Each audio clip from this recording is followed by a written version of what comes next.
በአዲስ ነገር የሚታወቀው ድርጅታችን ዲኤምሲ ሪል ስቴት እነሆ ዛሬም በአዲስ ነገር ብቅ ብለናል። ከስቱዲዮ እስከ ቅንጡ ፔንታውስ አፓርትመንቶች እንዲሁም የንግድ ሱቆችን በተለያዩ የካሬ አማራጮች ወደ እናንተ ይዘን ቀርበናል። ታዲያ ቀድመው ለሚመጡ 15 ደንበኞች በ30% ቅናሽና በ10% ቅድመ ክፍያ 60% የረጅም ጊዜ ባንክ ብድር አመቻችተን እርሶን በመጠባበቅ ላይ እንገኛለን። ለበለጠ መረጃና ሳይቱን ለመጎብኘት ከታች ባለው ስልክ ይደውሉ።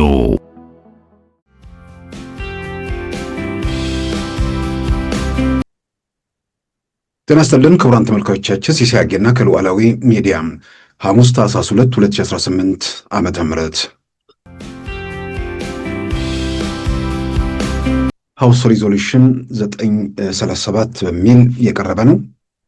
ለ119ኛ ኮንግረስ ከትናንት በስቲያ አውሮፓውያን አቆጣጠር ታኅሳስ 9 2025 መቅረቡን ይገልጻል። በኢትዮጵያ መንግስት ላይ ውግዘት እንዲደረግ ነው። እንግዲህ ለዚህም ሶስት መሰረታዊ ነጥቦችን ያነሳሉ። የአካባቢውን መረጋጋት አደጋ ላይ በመጣል መሰረታዊ የሰብአዊ መብቶችን ረገጣ በመፈጸም የአሜሪካን ስትራቴጂካዊ ጥቅም በአፍሪካ ቀንድ ላይ ያላትን እሱን በመጻረር ስላለ በዚህ የተነሳ በኢትዮጵያ መንግስት ላይ የአሜሪካ መንግስት እርምጃዎች እንዲወስድ የሚጠይቅ ነው። የሚሆንና የሚከወን የሚፈጸም ነገር መሆኑን አሁን ሰሞኑን የጀነራል አንደርሰን እና የውጭ ጉዳይ ሚኒስትሩ ማርኮ ሩቢዮ ከኢትዮጵያ መንግስት ጠቅላይ ሚኒስትርና ቺፍ ኦፍ ስታፍ ጋር ተነጋገሩ የሚል ዜና ሰምቶ እንዲህ አይነት ሪዞሉሽን እርግጥ የቆየ ሊሆን ይችላል የቀረበበት ቀን ነው። ለአፍሪካ ቀንድ መረጋጋት ወሳኝ የሆነች አካል ነች እኮ ነው። አከተመ። ኢትዮጵያ ውስጥ ሰብአዊ መብት ረገጣ የሚፈጽመው ከመንግስት ውጭ የተደራጁ ኃይሎች ናቸው። ብሔርተኛ ኃይሎች ከሰፈራቸው ከመንደራቸው ባሻገር ማሰብ የማይችሉ የነሱ መንደር ሰው ቤተ መንግስት ካልገባ ሀገር የሌለ የሚመስላቸው ሀገር የፈረሰ የሚመስላቸው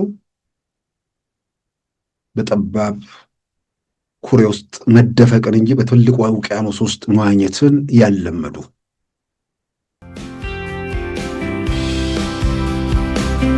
ረቂቅ ውሳኔ ያቀረቡ ተብሎ እሱ አሁን ከትናንት ወዲያ ነው የቀረበው። ምናልባት እስካሁንም ማህበራዊ ሚዲያው ቀልጧል። በቃ አለቀለት የአብይ መንግስት ምናምን የሚል ነገር እንደሚወጣ እርግጠኛ ነኝ። ግን ቀደም ሲል ወንጎያ እንዳልኩትም ባለሙያዎችም እንደሚያስረዱትም በአሜሪካ ምክር ቤት ከሚቀርቡ የረቂቅ የውሳኔ ሀሳቦች በአራት ደረጃ ከሚከፈሉት ውስጥ ሲምፕል በሚል የሚጠቀሰው በውግዘት ላይ የሚወሰነው ያም ሆኖ ደግሞ አስፈጻሚው አካል በልምድ የማይቀበለው አስገዳጅነትም የሌለው መሆኑን በዝርዝር ባለሙያዎችም የሚጠቅሱት ነገር ነው።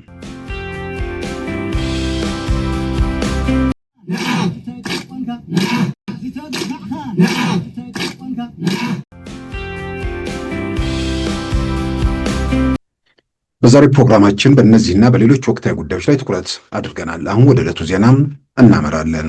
ህዝባዊ ወያኔ ሓርነት ትግራይ ህወሓትን ከስልጣን ለማውረድ የሚንቀሳቀሱት የትግራይ ሰላም ኃይሎች ቲፒኤፍን የተመለከተ ዘጋቢ ፊልም በትናንትናው ዕለት በዩናይትድ ኪንግደም ወይንም እንግሊዝ ውስጥ ለቴሌቪዥን ተሰራጭቷል። ወደ ኢትዮጵያ ተጉዞ በአፋርና ትግራይ ወሰን አካባቢ የሚንቀሳቀሱትን የትግራይ የሰላም ኃይሎችን በማነጋገር በቪዲዮ የተደገፈ ዘገባ ያቀረበው ጀማል ኦስማን ታጣቂዎቹ ህወሓትን ለማስወገድ በዝግጅት ላይ መሆናቸውንም አመልክቷል። የትግራይ የሰላም ኃይሎች የተጨቆናችሁ ሁሉ ኑ ተቀላቀሉን በሚል የሚያቀርቡትን በዘፈን የታጀበ ጥሪም በማህበራዊ ሚዲያው አጋርቷል።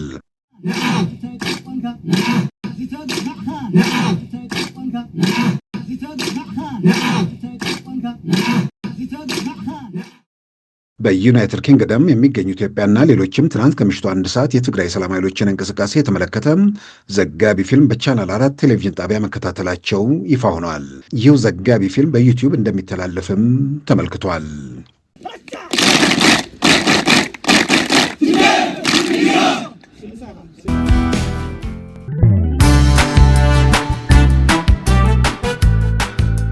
ሉዓላዊ ሚዲያን ይደግፉ። ስራዎቻችንን ለብዙ እንድናደርስ ሰብስክራይብ፣ ሼር፣ ላይክ በማድረግ ሉዓላዊ ሚዲያን ያጠናክሩ። እውነትን እንዘግባለን፣ ኢትዮጵያዊነትን እናቀነቅናለን። መድረኩ ግን ለሁሉም አመለካከት ክፍት መሆኑን እናረጋግጣለን። ሉዓላዊ ሚዲያ።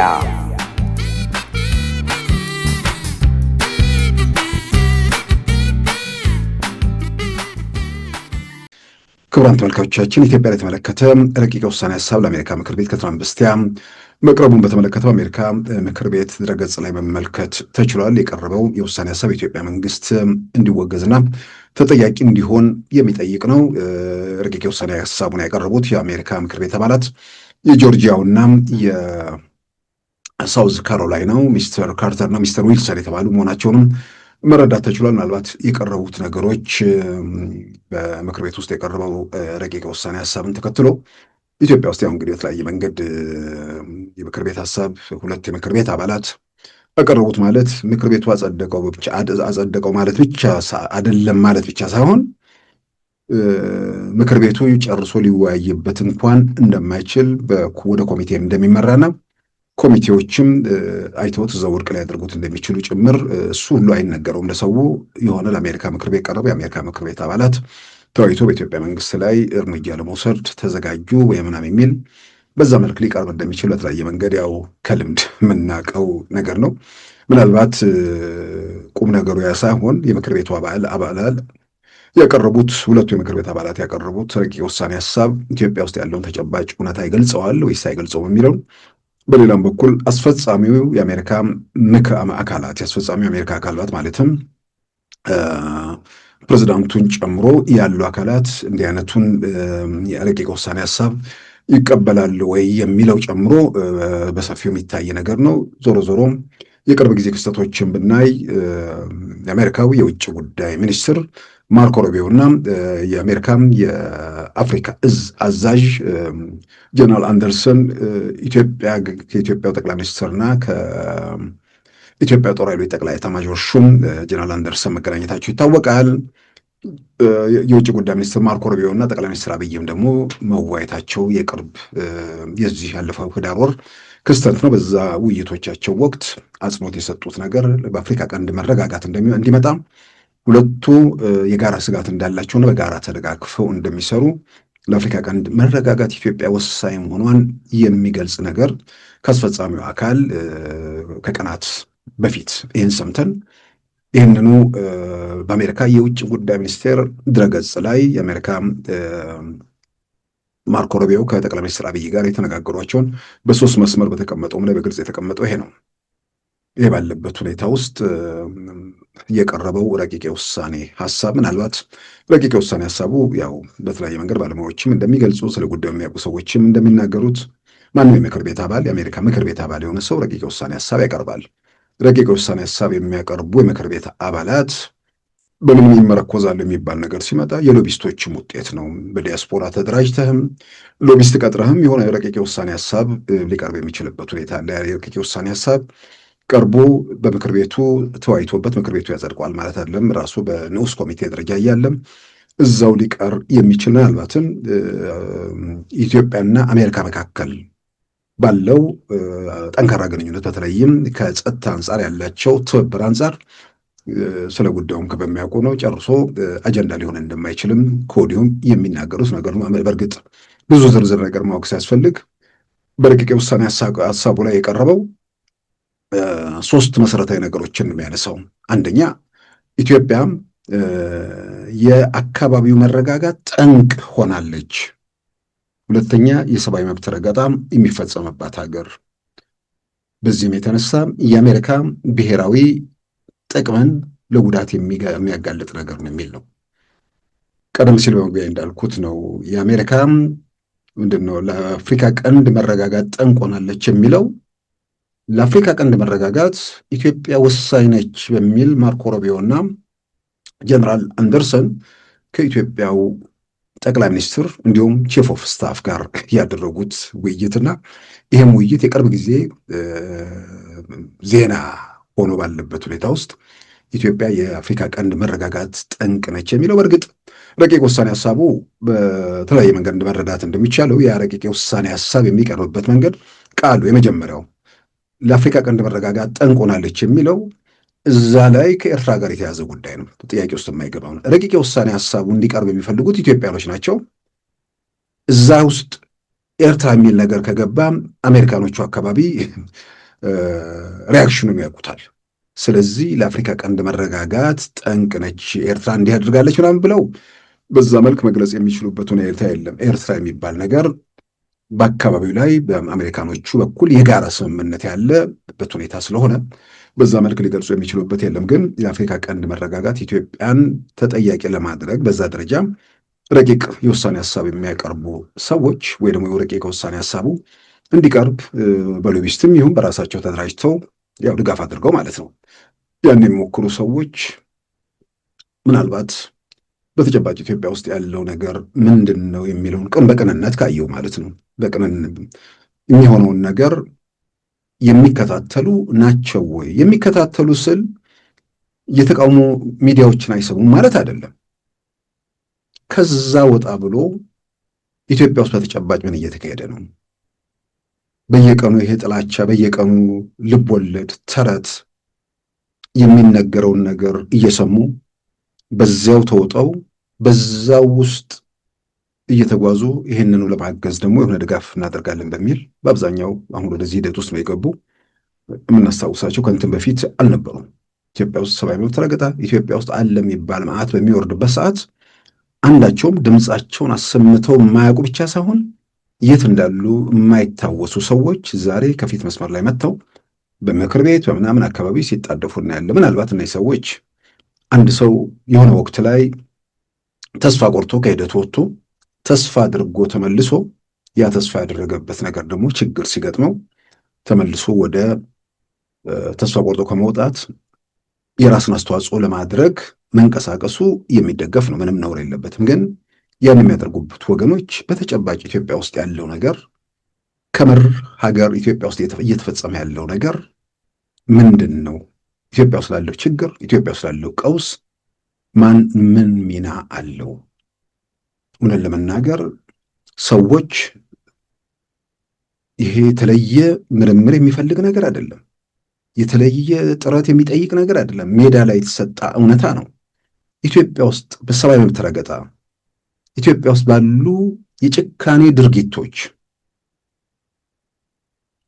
ፋኖ፣ ሸኔ፣ ቲፒኤልኤፍ እንደገና በተቃዋሚ ስም ከሌ ብለን በስም ዝርዝር የምንጠራቸው ሰዎች እነሱ የፈጸሙትን የሰብአዊ መብት ረገጣ 1 ሚሊዮንኛ የጠቅላይ ሚኒስትር አብይ መንግስት ወይ ደግሞ ጠቅላይ ሚኒስትር አብይ 1 ሚሊዮንኛ በዛ ደረጃ የሰብአዊ መብት ረገጣ ፈጽሙ ብሎ በማስረጃ የሚጠቅስ ካለ እውነት ለመናገር በግሌ ይሄ ለምን ጎደለ፣ ይህን ላስተካክሉ ብለን እኛም በጋራ ድምጻችን እናስተባብራለን። ሸኔ በሚገድለውም ፋኖ በሚገድለውም ቲፒኤልኤፍ ኢትዮጵያ ላይ ባደረሰው እልቂትና ውድመትም ስልጣን ላይ ያለው መንግስትን ተጠያቂ ለማድረግ የሚደረጉ ጥረቶች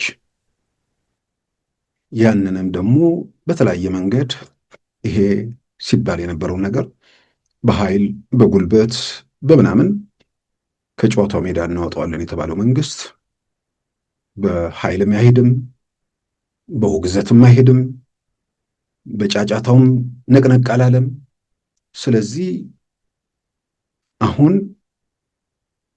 ያ ምዕራፍ እየተዘጋ ብቻ ሳይሆን በተለያየ መንገድ አምፀው መሳሪያ አንስተው የነበሩ ኃይሎች ጭምር በአንድ በኩል እየሄዱ ያሉበት መንገድ ነፃ እናወጣዋለን የሚለውን ህዝብ እያጎሳቀሉት መከራ፣ ስቃይ፣ ሰቆቃ እየደረሰበት እንደሆነ በዋናነት ያ መዓት ደግሞ እየወረደበት ያለው እነርሱ ባስታጠቋቸው ሰዎች ጭምር መሆኑ ከምንም በላይ ደግሞ ነፃ እናወጣዋለን ያሉትን ህዝብ ነፃ ለማውጣት በዋናነት ምክንያት ሲያደርጉት የነበረ ቡድን ጋር መወዳጀትና መተባበር ሲመጣ ነፃ ልናወጣው ነው ወይስ ለመከራ አሳልፈን ልንሰጠው ነው በሚል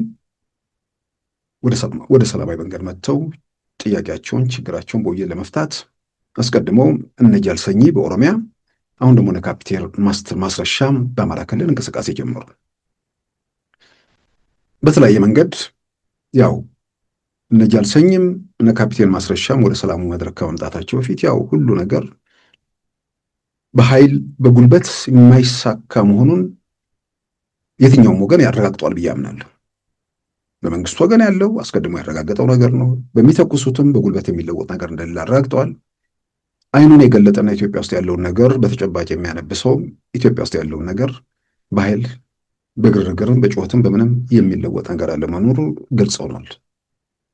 ይህ ባለበት ሁኔታ አሁን ወደ ምክር ቤት የሆነ ረቂቅ የውሳኔ ሀሳብ በማቅረብ ያው ሰው በሁለት ምክንያት ከሆነ መስመር ውስጥ መቆየት እንደማይችል እያረጋገጠ መጥቷል። ማረጋገጫው በአንድ በኩል ነፃ አውጪ የተባሉት ሰዎች የመከራ ምንጭ የሆኑ መምጣታቸው በተጨባጭ እየታየ ስለሆነ፣ ያም ሆኖ ደግሞ የትም ፍጩ ዱቄቱን አምጪ የሚለውን ብሂል የሚከተሉ ህዝብ ይለቅም ጉስቁልና ይድረስም መከራ ይምጣም የአይኑ ቀለም ያላማረን መንግስት ኢትዮጵያ ምድር ውስጥ ስላለም እሱ በማናቸውም መንገድ ይሄድ ብለው ተስፋ የሚያደርጉትም በማናቸውም መንገድ እንደማይሄድ ደግሞ እነሱም አረጋገጡ። ስለዚህ ይሄ ባለበት ሁኔታ ውስጥ ከጊዜ ወደ ጊዜ ያኛው ካምፕ እየፈረሰ እዛ ውስጥ ያለው ሰው እየፈለሰ በመቀጠሉ አሁን እቺ የረቂቅ የውሳኔ ሀሳብ ሁለት ኢትዮጵያ የምትባል ሀገር ራሱ ጂኦግራፊ ሎኬሽኗ የት እንዳለ እንኳን ማወቃቸውን እጠራጠራለሁ። እዛ ላይ በተዘረዘሩት ነገሮች ሳይ የሆነ በሎቢስት ምናምን እነሱ ረቂቅ ውሳኔ ሀሳብ ያቀረቡ ተብሎ እሱ አሁን ከትናንት ወዲያ ነው የቀረበው። ምናልባት እስካሁንም ማህበራዊ ሚዲያው ቀልጧል፣ በቃ አለቀለት የአብይ መንግስት ምናምን የሚል ነገር እንደሚወጣ እርግጠኛ ነኝ።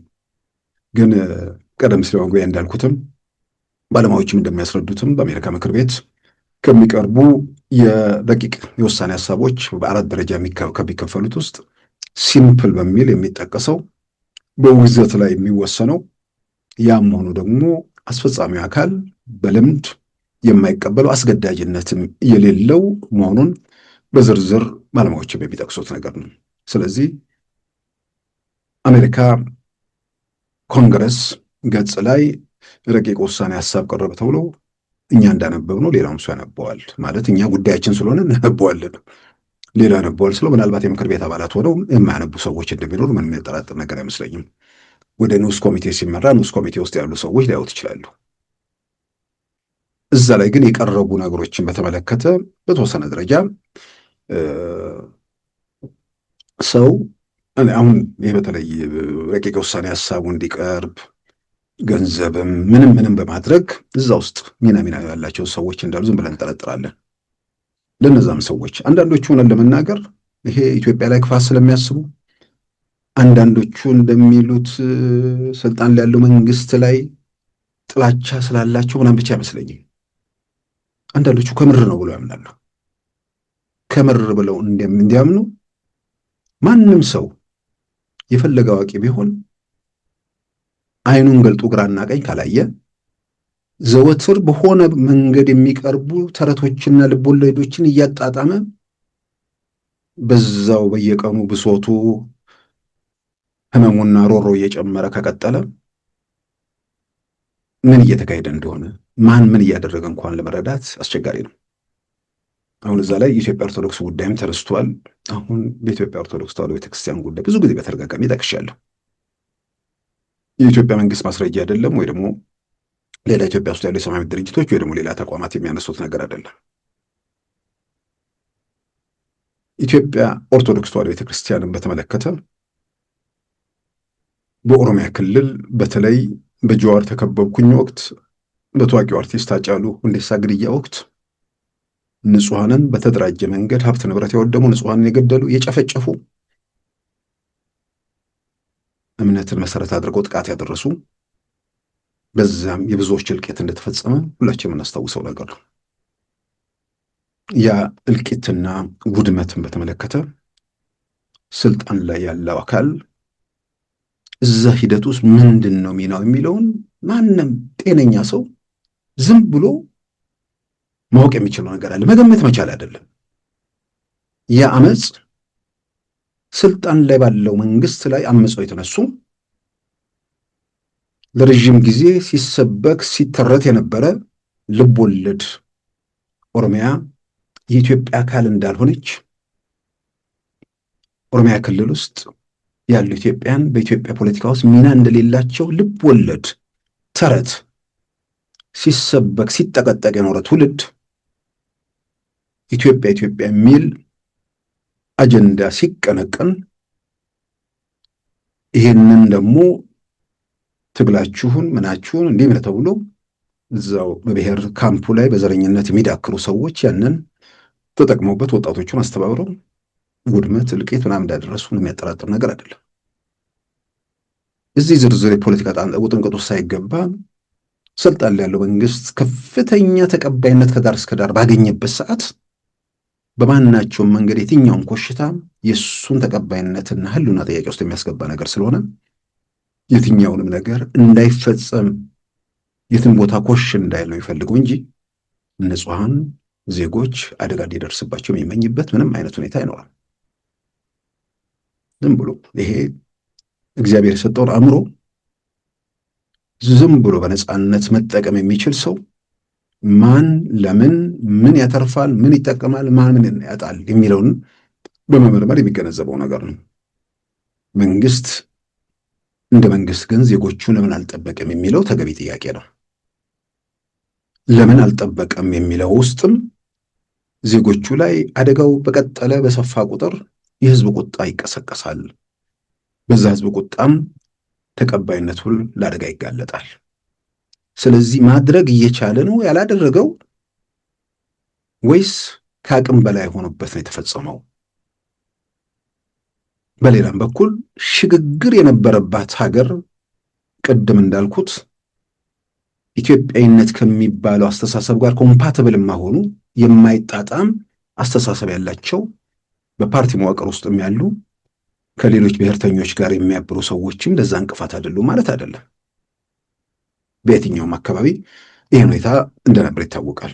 ከምንም በላይ ግን በዛ ሂደት ውስጥ ብዙ ጊዜ የሚወቀሰውና የሚወነጀለው የኦሮሚያ ክልላዊ መንግስት ምንድን ነው ያደረገው? ያንን አደጋ ለመቀልበስ ተንቀሳቀሰ ወይስ አደጋው እንዲባባስ ሰራ? ወይስ አደጋውን እሱ አደረሰ? የመንግስት ሪፖርት አይደለም፣ የኢትዮጵያ ተቋማት ሪፖርት አይደለም። ሮይተርስ ያደረገው የምርመራ ውጤት፣ በዛ የምርመራ ውጤትም የኦሮሚያ ክልል መንግስት ኃላፊዎችን ተጠያቂ ለማድረግ የሄደበት ሪፖርት የሚያሳየው ተጠያቂ የሆኑት ንጹሐን ኦርቶዶክሶችና ሌሎች ዜጎች በማንነታቸው ጥቃት እንዳይፈጸምባቸው ወጣቶቹ ተደራጅተው የሚያደርጉትን እንቅስቃሴ ተከትሎ አዲስ አበባ ላይ ቁጭ ያሉት የኦሮሚያ ክልል መንግስት ባለስልጣናት እያንዳንዱ ከተማና ዞን ከኃላፊዎች ጋር በስልክ እየተነጋገሩ ወጣቶቹ ባሉበት እንዲገቱ፣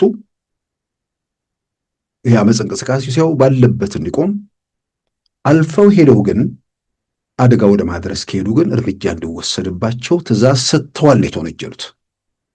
ይሄ ሜዳ ላይ የተበተነ የሮይተርስ የምርመራ ውጤት ነው። ያንን በኃይል ግቷቸው እምቢ ካሉ ግን እርምጃ ወሰዱባቸው ማለታቸው ከህግ ውጭ ሰዎች እንዲገደሉ አድርገዋል በሚል የተወነጀሉት። ለምን? ንጹሐን ላይ የሚደረገው ፍጅት እንዳይፈጸም ተከላከሉ፣ አሻፈረኝ ብለው ወደዛ የሚሄዱ ከሆነ እርምጃ ወሰዱ። ይሄ ማለት ንጹሐንም በእምነታቸውም በማንነታቸውም ለአደጋ እንዳይጋለጡ የኦሮሚያ ክልል መንግስት ያደረገው መጠነ ሰፊ እንቅስቃሴ የሚያሳይ ነው። በፊት ምን ሲባል እንደነበር ይታወቃል። ነገር ግን ጉዳዩ የእምነት ጉዳይ ማለትም ስለ እምነት ተቆርቋሪ ነን የሚሉት ጉዳዩ የእምነት ጉዳይ ሳይሆን በዛ ሽፋን የፖለቲካ ፍላጎት ማሳካት ስለሆነ ይሄኛው ሪፖርት ከወጣ በኋላ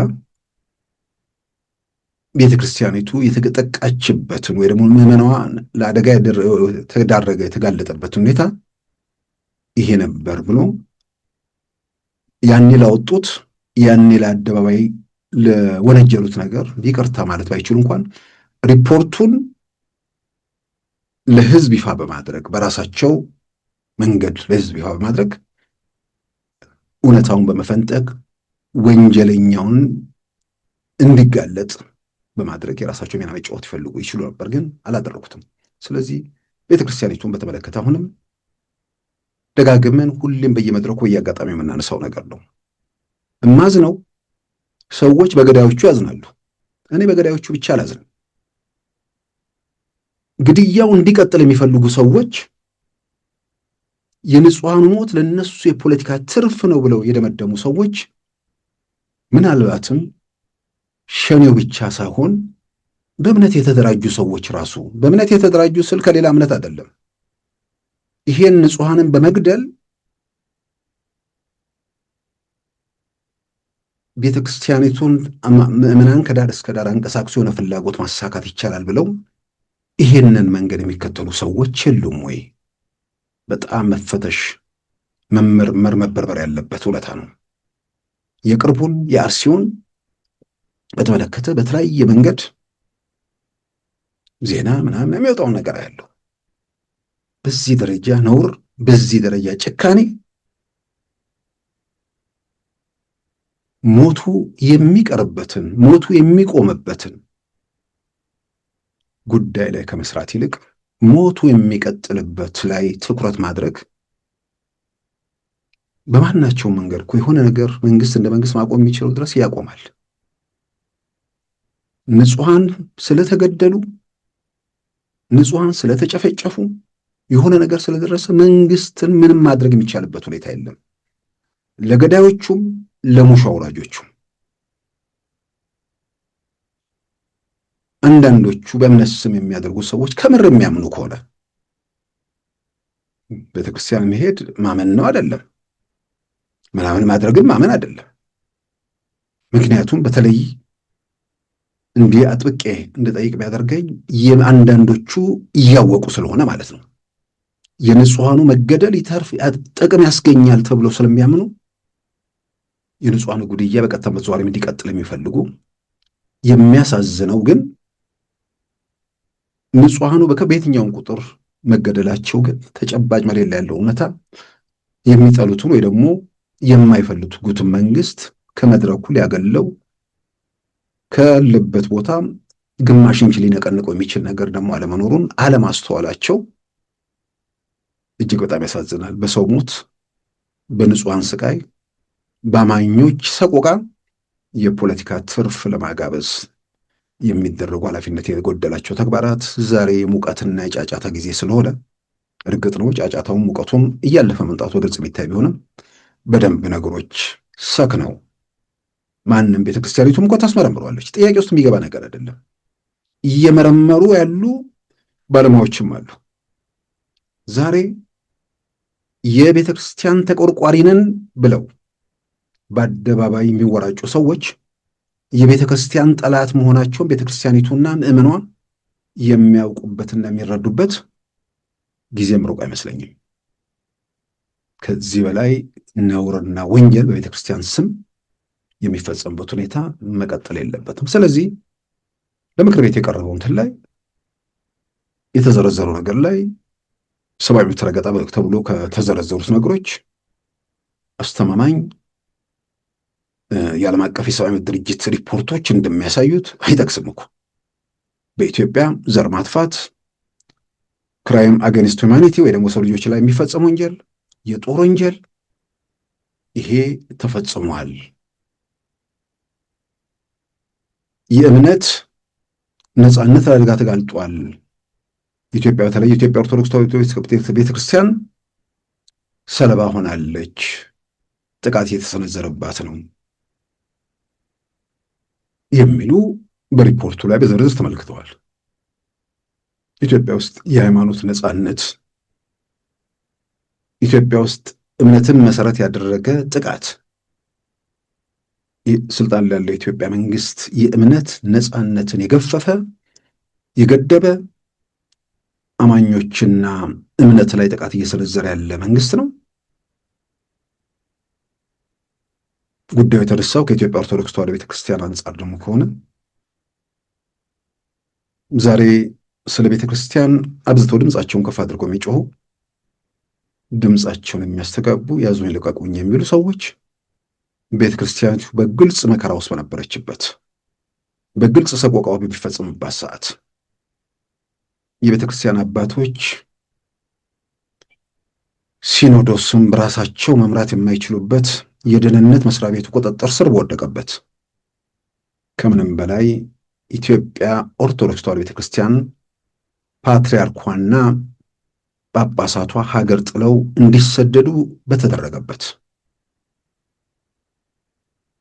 ከሩብ ክፍለ ዘመን በላይ ሁለት ቦታ እንድትከፈል በተደረገበት፣ ያንን በምዕመናንም በምንም ከፍተኛ ጥረት ወደ አንድነት ለመመለስ የተደረጉ ጥረቶች፣ ሌላው ቀርቶ ፓትርያርክ ብፁዕ ቅዱስ አቡነ ጳውሎስ ካረፉ በኋላ አጋጣሚው ሁለት ፓትርያርክ የሚል ውዝግብ ነበር። ስለዚህ እሳቸው ስላረፉ እግዚአብሔር ምላሽ ስለሰጠ ያንን እናድርግ ተብሎ በወቅቱ ፕሬዝዳንት የነበሩት ፕሬዝዳንት ግርማ ወልደ ጊዮርጊስ ጭምር እዛ ሂደት ውስጥ ገብተው ለመጨረስ ሞክረው በኋላ ደብዳቤን ስብ ያለው ያሉበትን ታሪክ ስናስታውስ የአሰቦት ገዳም ጭፍጨፋ፣ የጎንደር ኢየሱስ እልቂት፣ በአዲስ አበባ ከተማ የእስጢፋኖስና አባ ፈቃደ ሥላሴ ግድያ፣ የዮሐንስ ቤተክርስቲያን ጥቃት፣ ስንቱን እንዘርዝረው። ያ ሁሉ መከራ፣ ያ ሁሉ መዓት ቤተክርስቲያኒቱ ላይ የሚደርስበት ሰዓት አንዲት መስመር መግለጫ ወይንም አለን ብለው መኖራቸው የማናውቃቸው ሰዎች በእርግጠኝነት ግን ያኔ ተወልደው ነበር። በእርግጠኝነት ተወልደው ነበር ብቻ ሳይሆን በእርግጠኝነት ጎልምሰውም ነበር። ያ ሁሉ መከራ ከምንም በላይ የቲፒኤልኤፍ የደህንነት መስሪያ ቤቶች የኢትዮጵያ ኦርቶዶክስ ተዋሕዶ ቤተክርስቲያን ጳጳሳት መኖሪያን 5 ኪሎን ከዛም አልፎ እስከ ላፍቶ እየሄዱ በር እየቆረቆሩ ጥቃት በሚሰነዝሩበት ሰዓት ይሄ በዛ ብለው እንኳን ድምፅ ለማሰማት ያልፈቀዱ ሰዎች ቤተክርስቲያኒቱ ለአደጋ ተጋለጠች፣ ቤተክርስቲያኒቱ መከራ ላይ ደረሰች፣ ቤተክርስቲያኒቱ እንዲሆነች ቲፒኤልኤፍ ወደ ኢትዮጵያ ፖለቲካ ስልጣን ከመጣበት ጊዜ ጀምሮ ከአርሲ አርባ ጉጉ ጀምሮ የምዕመናን የቤተክርስቲያን መንደር መቃጠል በየትኛውም መመዘኛ በቲፒኤልኤፍ ዘመን የተፈጸመው ጋር ሊወዳደር አይችልም ብቻ አይደለም። የተለየ የሚያደርገው ዛሬ ጥቃት የሚሰነዝሩት በኢትዮጵያ መንግስት ላይ ተቃውሞ ያላቸው ጥቃቱን ፈጽመው ክርስቲያኑን አነሳስተው የሆነ ፍላጎት ማሳካት እንችላለን ብለው ያመኑ፣ ስለዚህ ቤተክርስቲያኒቱ ጨምሮ የትኛው እምነት ኢትዮጵያ ውስጥ የእምነት ነጻነት የለም። መጅሊስ እናቶ ጌታቸው አሰፋ ይመራል ወይ ዛሬ በእናቶ ሬድዋን ይመራል? ሲኖዶስ በእናቶ ጌታቸው አሰፋ ያኔ ይመራ ነበር፣ ዛሬ በእናቶ ሬድዋን ይመራል፣ በእነ አምባሳደር ሬድዋን። የትኛው መመዘኛ ከምንም በላይ ቅን ለሆኑ ከምር የኢትዮጵያ ኦርቶዶክስ ተዋሕዶ ቤተክርስቲያን ጉዳይ የሚያሳስባቸው በቤተክርስቲያኒቱ ከሩብ ክፍለ ዘመን በላይ ተከፍላ ፓትርያርኳ ተሰደው በስደት አለማረፋቸው በብዙ መልኩ ለቤተክርስቲያኒቱ ሕልውና እጅግ ትርጉም ያለው ነገር ነው።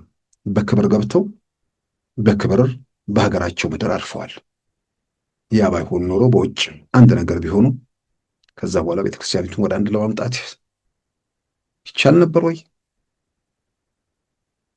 ምናልባትም የእድሜና የአንዳንድ ጉዳዮች ሆኖ እዚህ ሁኔታ ውስጥ ባይገባም ነገሮችን ከተለያየ አቅጣጫ ማየት የሚችሉ ከእምነትም በምንም ብዙ ነገሮች መመዘን የሚችሉ ሰዎች እንደ አባ መልከ ጼዴቅ ያሉ ሰዎች ቢኖሩ ዛሬ በቤተ ክርስቲያኒቱ ላይ በተለይ በውጭ ሆነው የሚደረጉ ነገሮችን ለማስተካከል እድል ይኖር ነበር ብዬ አምናለሁ።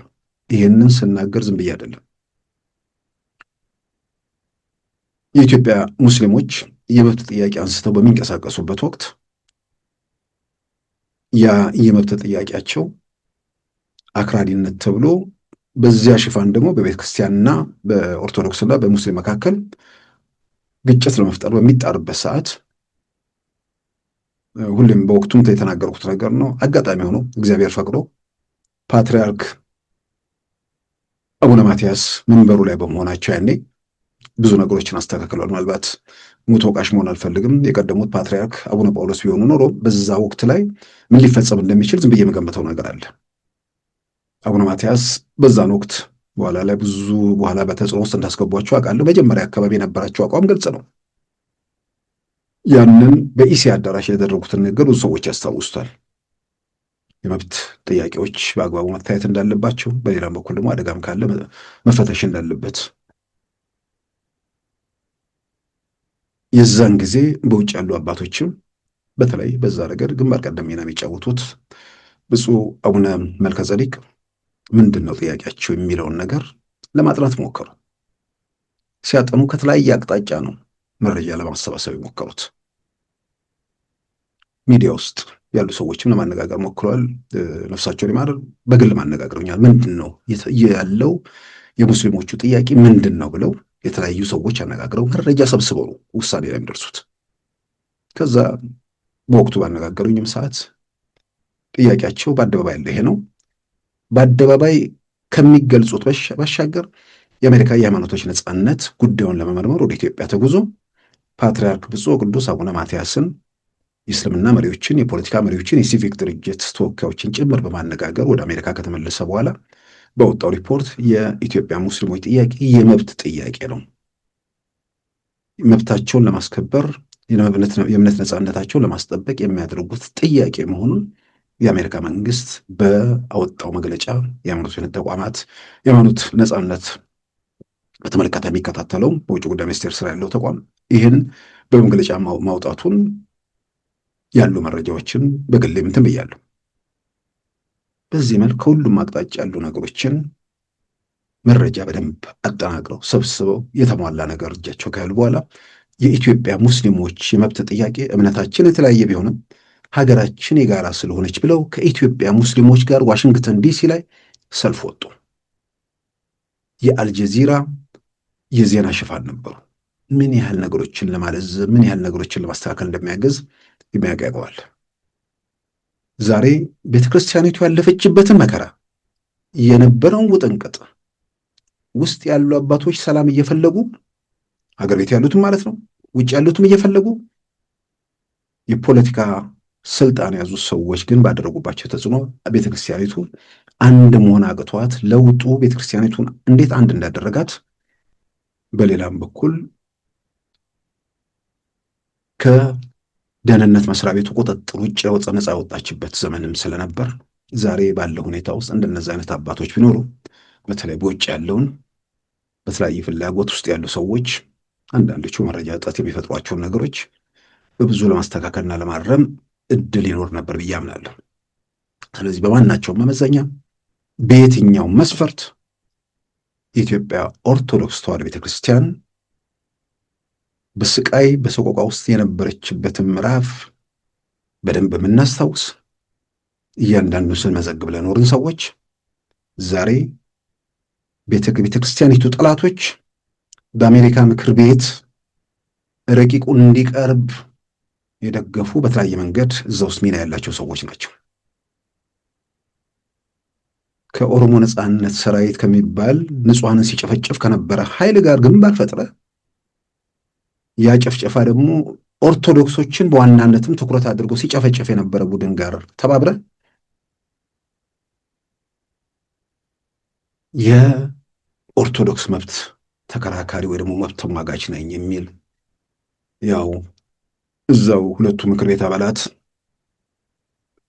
አይተውት እዛው የሚሞት ሰነድ መሆኑ በተለያየ መንገድ የታመነ ቢሆንም ግን ሰዎች እንዴት ነው ከምር ስቃይና ሰቆቃው ችግሩ መከራውን እንዲያበቃ ነው ወይስ የራስን አምሮት ይህንን ረቂቅ አስቀረብኩት፣ ከዛ በኋላ 2 ቀን ዜና አስደረግኩት። በቃ ዜና ነው። ዜና የሚሆነውም እዛው አሁን ማስረሻ ሲመጣ የተፈጠረ እንትን አለ። በቃ የሆነ መናወጥ አለ፣ የሚታይ ነገር በቃ በየሚዲያው በየምናምን ግርግሩን እያየኑ ነው። እንደውም ትግል ውስጥም አልነበረም ማለትም የቃጣቸው ሰዎችም አሉ። በየቀኑ በሰልፍ እየመጡ ነው። እኔ ለሰዎች መክረው የኢትዮጵያ ሀገር መከላከያ ሰራዊት ማህበራዊ ገጽን፣ ፌስቡኩን፣ ቴሌግራሙን ምናምን ተመልከቱ። በሰልፍ እየመጡ ነው። በሁለት ምክንያት በጉልበት የሚሳካ ነገር አለመኖሩ ግልጽ ሆኗል። ከምንም በላይ ግን በጠላትነት የተፈረጀው አካል የየትኛውም ማህበረሰብ ጠላት አለመሆኑን፣ ከዛም በላይ ጠላት ሆኖ የቀጠለው ቡድን እንደገና ከሱ ጋር ለመተባበር የሚደረጉ ነገሮች የፈጠሯቸው ነገሮች ሰው አይኑን እየገለጠ ሁኔታዎችን እንትን እያለ ወደ ትክክለኛ መስመር እየመጣበት ያለበት በሰልፍ እየመጡ ነው፣ በከፍተኛ ሰልፍ። ስለዚህ አሜሪካ ምክር ቤት እንደዚህ አይነት ረቂቅ ስለቀረበ ወይ 2 የምክር ቤት አባላት የት እንዳለች የት እንደምትገኝ እርግጠኛ ባልሆኑባት ሀገር ላይ ስላቀረቡት ረቂቅ የውሳኔ ሀሳብ የሚለወጥ ነገር የለም። ግን የተነሱ ነገሮች ምናልባት አጭባጭሩ ለማየት እዛ ላይ የቀረበውን ረቂቅ የውሳኔ ሀሳቡ ሚስተር ካርተር እና ሚስተር ዊልሰን በተባሉ 2 የአሜሪካ ምክር ቤት አባላት የቀረበ ነው። የጆርጂያ እና የሳውዝ ካሮላይና የምክር ቤት አባላት ናቸው። ሃውስ ሪዞሉሽን 937 በሚል የቀረበ ነው። ለ119ኛ ኮንግረስ ከትናንት በስቲያ ለአውሮፓውያን አቆጣጠር ታኅሳስ 9 2025 መቅረቡን ይገልጻል።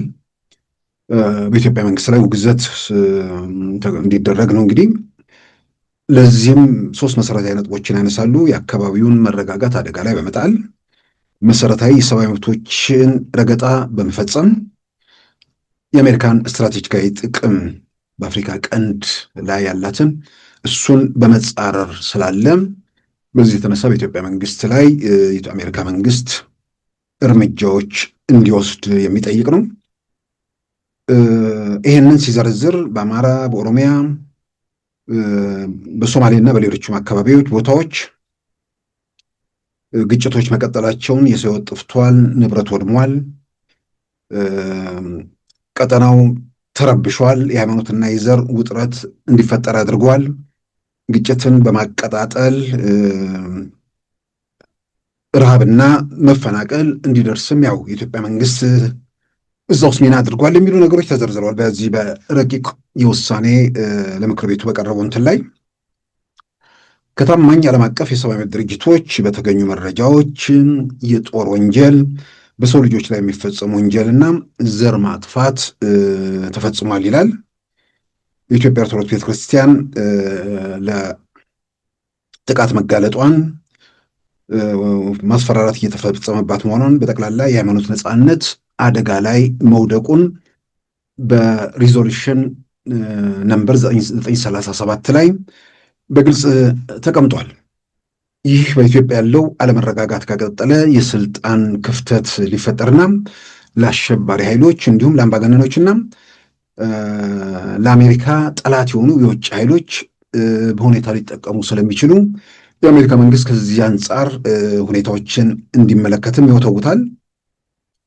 እነዚህን ከዘረዘረ በኋላ ዋና 3 መሰረታዊ ነገሮች ያነሳል። እንደ ቀደም ሲል እንዳልኩት አንደኛ የሰብአዊ መብት ረገጣ መፈጸሙን፣ በአሜሪካ ብሔራዊ ጥቅም ለአደጋ መጋለጡን፣ ቀንዱ ወይ ደግሞ አካባቢው እንዳይረጋጋ ወይ ደግሞ እንዲታወክ የኢትዮጵያ መንግስት እያደረገ መሆኑን ገልጾ ከዛ በኋላ ያንን በተመለከተ ምንድን የተፈጸመው በአማራ፣ በኦሮሚያ በተለያዩ አካባቢዎች ግጭቶች እንዲቀጥሉ አደረገ፣ የሃይማኖት ነፃነትን ገፈፈ፣ የተለያዩ ውጥረቶች እንዲፈጠሩ አደረገ። እነዚህ የተፈጠሩ ነገሮች እየባሱ ከሄዱ ከቁጥጥር ውጭ ወጣና ለአሸባሪዎች ምቹ ሁኔታ ይፈጠራል፣ አምባገነንነትን ያስከትላል። የውጭ ኃይሎች ጣልቃ ገብተው እነዚህ የውጭ ኃይሎች ደግሞ የአሜሪካንን ብሔራዊ ጥቅም የሚጻረሩ ሊሆኑ ስለሚችሉ ከዚህ አንጻር የአሜሪካ መንግስት ትኩረት ሰጥቶ እነዚህን እርምጃዎች በኢትዮጵያ መንግስት ላይ ውሰድ በማለት ይዘረዝራል። አንደኛ የኢትዮጵያ መንግስት መወገዝ እንዳለበት ያነሳል። በሁለተኛ ደረጃ በሰብአዊ መብት ረገጣ የዘር ማጥፋትን ጨምሮ በከፍተኛ ደረጃ ያሉት ሁኔታዎች ያሳስበናል የሚል ድምፅ እንዲሰማም ከምክር ቤቱ ይጠይቃል።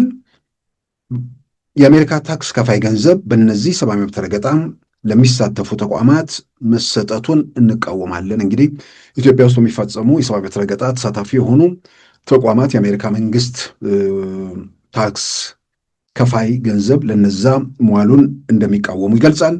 የአሜሪካ ውጭ ጉዳይ ሚኒስቴርና ሌሎች ዲፕሎማሲያዊና ኢኮኖሚያዊ ኃይልን ወይም መሳሪያቸውን በመጠቀም ማዕቀብ እና የውጭ ድጋፍ ላይ ቁጥጥር እንዲያደርጉም ጥሪ ያቀርባል። የወንጀሉ ፈጻሚዎች ተጠያቂን ማድረግ፣ ዲሞክራሲያዊ ሪፎርም እንዲደረግ፣ ሁሉ አቀፍ መንግስት እንዲኖር፣ በአምስተኛ ደረጃ ነፃና ገለልተኛ ምርመራ በኢትዮጵያ መንግስት ተባባሪ እንዲሆን ነፃና ገለልተኛ ምርመራ እንዲደረግና ለዚህም የኢትዮጵያ መንግስት ተባባሪ እንዲሆን እንዲደረግ። እሱ ምናልባት ይሄ በጣም የተቀደሰ ሀሳብ ነው እዚህ ጋር ያነሱት። ነፃና ገለልተኛ ምርመራ በማናቸውም በኩል ተካሂዶ ለዛ የኢትዮጵያ መንግስት ተባባሪ መሆን አለበት። የትኛውም አካል ተባባሪ መሆን አለበት።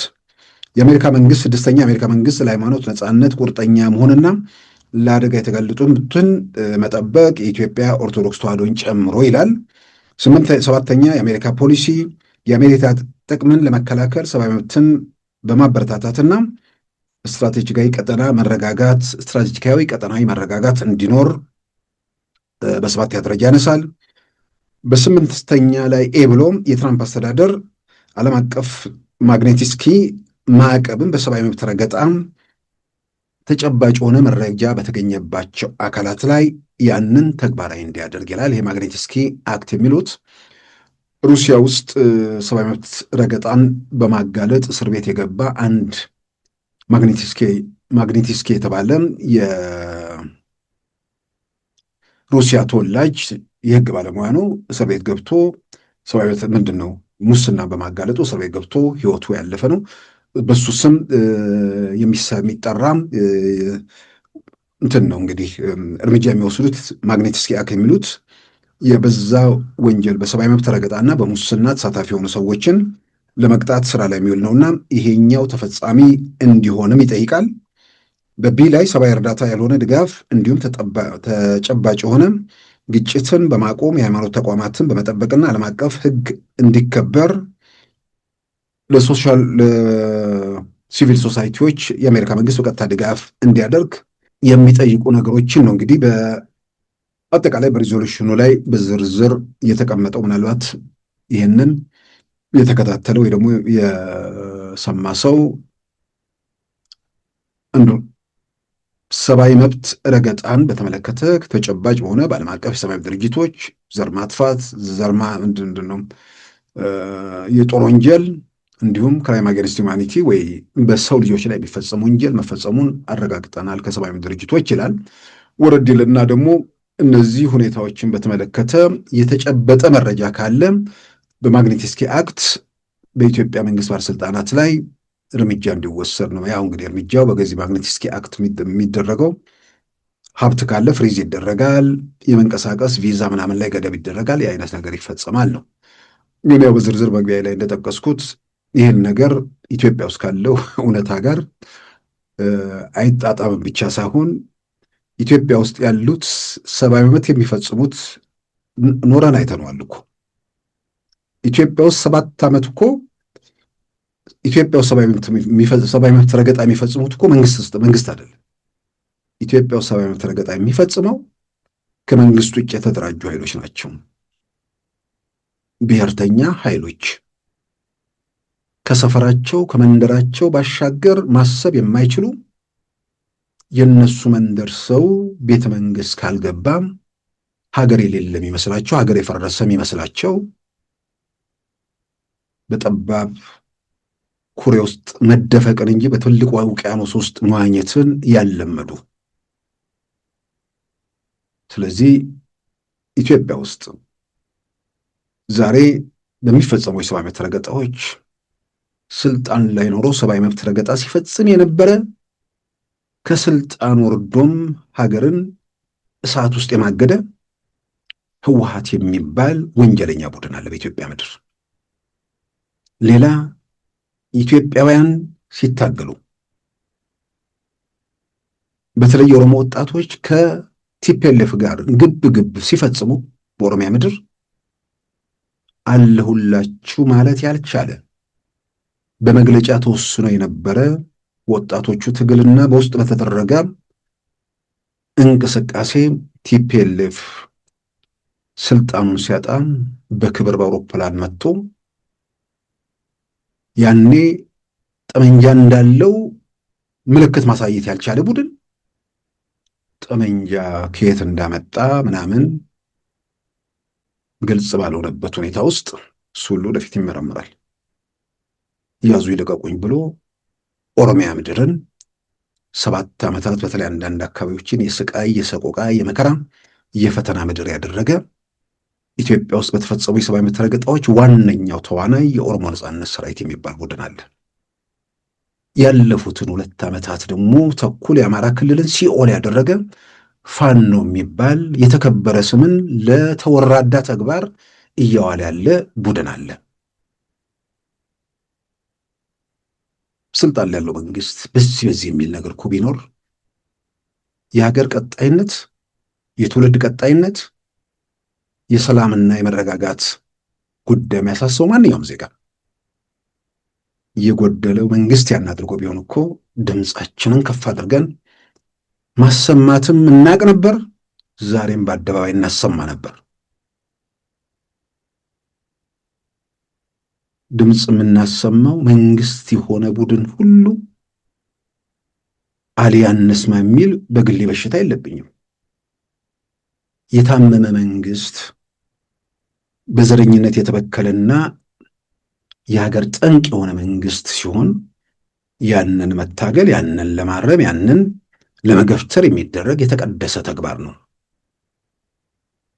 ኢትዮጵያን ከቆሻሻ ከዘረኝነት አላቆ በሀገራዊ ህልም አስተሳስሮ ለመሄድ በዘረኞች እየተፈተነ ያለን መንግስት ያንን መንግስት መደገፍ ወይ ደግሞ መንግስት የሚሰራቸውን በጎ ነገሮች ማበረታታት ሀገሩ እንዲቀጥል ትውልድ እንዲቀጥል በተለይም በዘረኝነት የተወረረው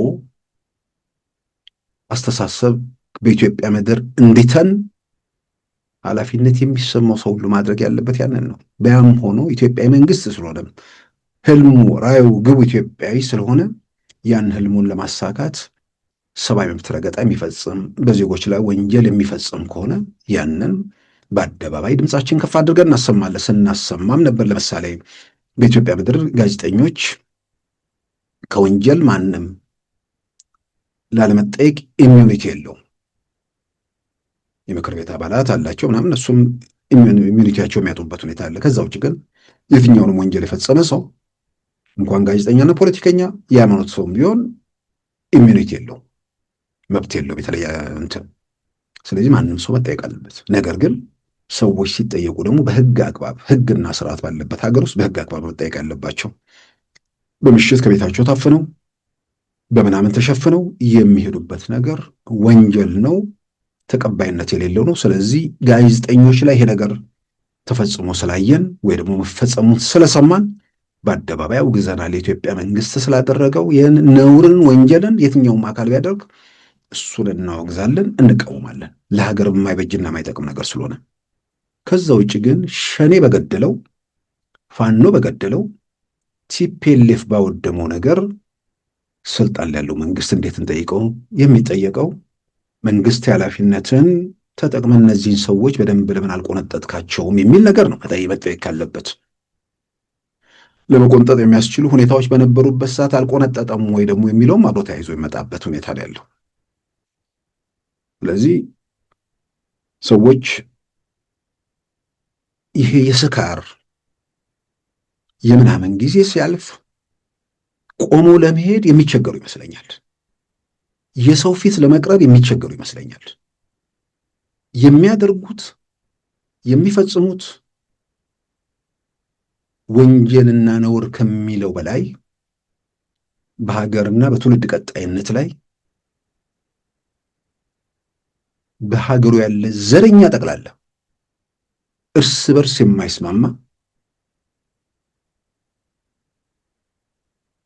እርስ በርስ የማይስማሙት አሁን ስልጣን ላይ ያለው ሁሉንም ደፍቆ ያዘው ኃይል ባይኖር እርስ በርስ የሚበላሉ ሰዎች ሀገርን ወደ ሁከት፣ ወደ ግርግር፣ ወደ ለመፍጠር የሚያደርጉት ነገር ምንም የሚጠቅም ነገር የለም። እውነታዎች ጋር ራስን ማስማማት ጥሩ ነው። የአፍሪካ ቀንድ መረጋጋት ምናምን በሚል በሪዞሉሽኑ ላይ የቀረበው ነገር ለአፍሪካ ቀንድ መረጋጋት የኢትዮጵያ መንግስት ከኤርትራ ጋር ጦርነት ሊከፍት ነው የሚል በኤርትራ መንግስት ጭምር ስፖንሰር የተደረገ ነገር ሊሆን እንደሚችል ይታመናል።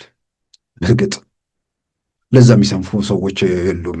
በተለይ አንዳንዱ ይሄ መደበሪያ ነው የሚፈልገው። የጡረታ ጊዜው ምናምን ጨርሶ ጡረታ ላይ ሲደርስ በቃ ምን ላድርግ ብሎ የተቀመጠም አለ። ግን የሚሆንና የሚከወን የሚፈጸም ነገር መሆኑን አሁን ሰሞኑን የጀነራል አንደርሰን እና የውጭ ጉዳይ ሚኒስትሩ ማርኮ ሩቢዮ ከኢትዮጵያ መንግስት ጠቅላይ ሚኒስትርና ቺፍ ኦፍ ስታፍ ጋር ተነጋገሩ የሚል ዜና ሰምቶ እንዲህ አይነት ሪዞሉሽን እርግጥ የቆየ ሊሆን ይችላል የቀረበበት ቀን ለአፍሪካ ቀንድ መረጋጋት ወሳኝ የሆነች አካል ነች እኮ ነው አከተመ። ለአፍሪካ ቀንድ መረጋጋት ወሳኝ የሆነች ሀገር የአፍሪካ ቀንድ መረጋጋት ጠንቅ ነች የሚል ሪዞሉሽን ለምክር ቤት ሲቀርብ ራሱ ምናልባት ቢያዘገዩት ጥሩ ነበር ብዬ አምናለሁ። በተለይ አንዳንድ ጊዜ ማርኮ ሩቢዮ ይህም ባይሆን አስፈጻሚው አካል ጋር የትም የማይደርስ ነገር ሲምፕል ሪዞሉሽን የሚባለው ያው ባለሙያዎችም እንደሚሉት ምክር ቤቱ ማሰራር ላይ እንደተቀመጠው አንደኛ ህግ አይደለም፣ አስገዳጅ ነገር የለውም።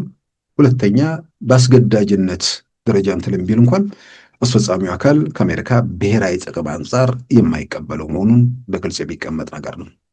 ስለዚህ አዲስ ነገር የለም።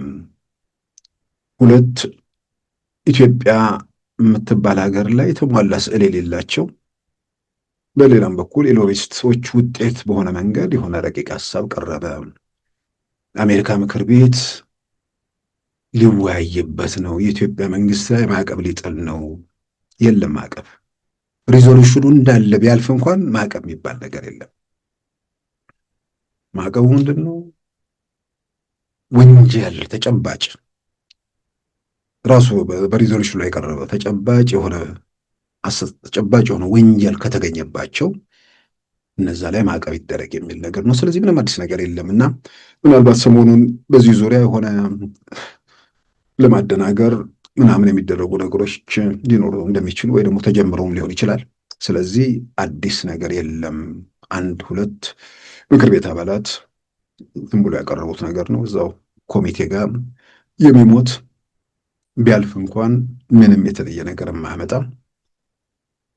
አሜሪካ አስፈጻሚው አካል ሀገሩን የሚመራው ማለትም በአስፈጻሚው አካል ፕሬዝዳንቱ፣ ጠቅላይ ውጭ ጉዳይ ሚኒስትሩ፣ ሌሎቹ የኢትዮጵያ የአፍሪካ ቀንድ ሰላም ዋልታ ሆና ለአካባቢ መረጋጋት ወሳኝ ሀገር መሆኗን መሰረት አድርገው ከእሷ ጋር እየተነጋገሩና በቀንዱ ዘላቂ ሰላም እንዲህ በሚረጋገጥበት ሁኔታ የዲሞክራሲ የመረጋጋት መሰረት በሚጣልበት ሁኔታ ላይ ከኢትዮጵያ ጋር እየመከሩ እየተነጋገሩ መሆኑን ማስታወሱ በጣም አስፈላጊ ነው ብዬ አምናለሁ። ክቡራን ተመልካቾቻችን የዛሬ ሐሙስ ታኅሳስ 2 2018 ፕሮግራማችን በዚሁ ተጠናቋል።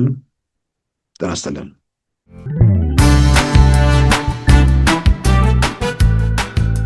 ሉዓላዊ ሚዲያን ይደግፉ። ስራዎቻችንን ለብዙ እንድናደርስ ሰብስክራይብ፣ ሼር፣ ላይክ በማድረግ ሉዓላዊ ሚዲያን ያጠናክሩ። እውነትን እንዘግባለን፣ ኢትዮጵያዊነትን እናቀነቅናለን። መድረኩ ግን ለሁሉም አመለካከት ክፍት መሆኑን እናረጋግጣለን። ሉዓላዊ ሚዲያ